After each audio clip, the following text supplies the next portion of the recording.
Bonjour, mesdames et messieurs.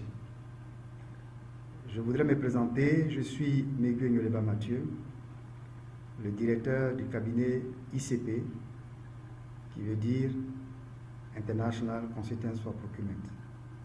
ICP, en effet, est le premier cabinet en Afrique au sud du Sahara, spécialisé dans tous les domaines des marchés publics.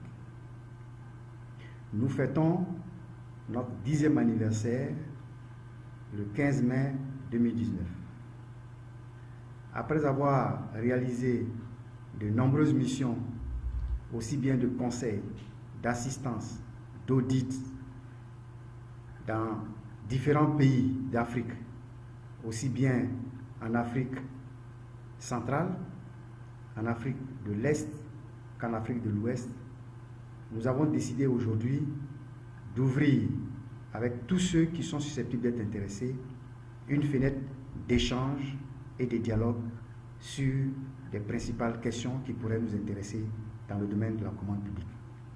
Je voudrais donc inviter les uns et les autres dans les réactions ou dans les commentaires ou dans les suggestions qu'ils auront à faire dans le cadre de cette fenêtre, de faire preuve de courtoisie, de professionnalisme et de respect pour que ces échanges puissent aboutir à des enrichissements mutuels de tous ceux qui participeront à ce débat.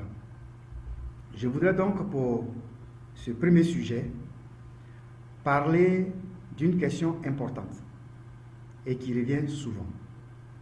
Car il vous souviendra que nos pays, dans les années 2000, ont procédé à de vastes réformes de leurs systèmes nationaux de passation des marchés. Ces réformes ont abouti à la mise en place de nouveaux cadres juridiques et institutionnels, à la décentralisation de la fonction marché public, par la création d'un certain nombre d'organes nouveaux, ou le renforcement de certains, ou la désignation de prérogatives nouvelles pour un certain nombre de structures qui existaient déjà.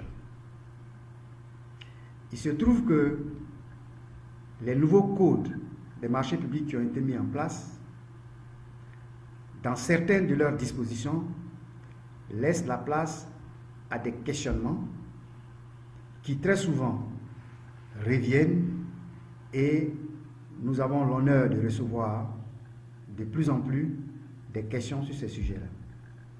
J'ai donc décidé pour cette première semaine de parler de la liste restreinte concernant les marchés de prestations intellectuelles.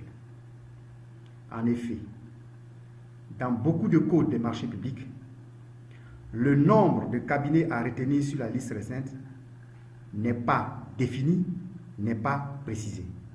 Contrairement à certaines procédures des bailleurs de fonds où, au niveau de la liste restreinte, le nombre de cabinets à retenir est précisé.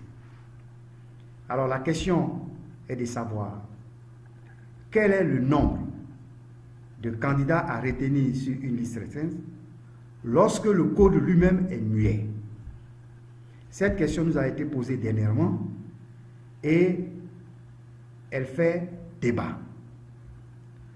Sur le plan juridique, une liste restreinte qui a été constituée suite à un avis à manifestation d'intérêt, même si elle comporte 10, 20, 30, 40 cabinets qui sont retenus parce que, ayant satisfait aux critères minimums indiqués dans l'avis à manifestation d'intérêt, ces 40 cabinets ou ces 30 cabinets ou ces 20 cabinets, normalement, devraient être retenus sur la liste, puisque rien n'est dit que le nombre à retenir sur cette liste-là est de 3, est de 4, est de 5, est de 6 ou est de 7. D'un autre côté, est-il raisonnable de retenir sur une liste restreinte, dans le cadre des marchés de prestations intellectuelles, un nombre aussi pléthorique que 10, 20, 30 et 40? Voilà, chers amis, la problématique que je vous pose ce matin et j'attends vos différentes réponses pour engager le débat et avoir vos différents points de vue. Je vous remercie.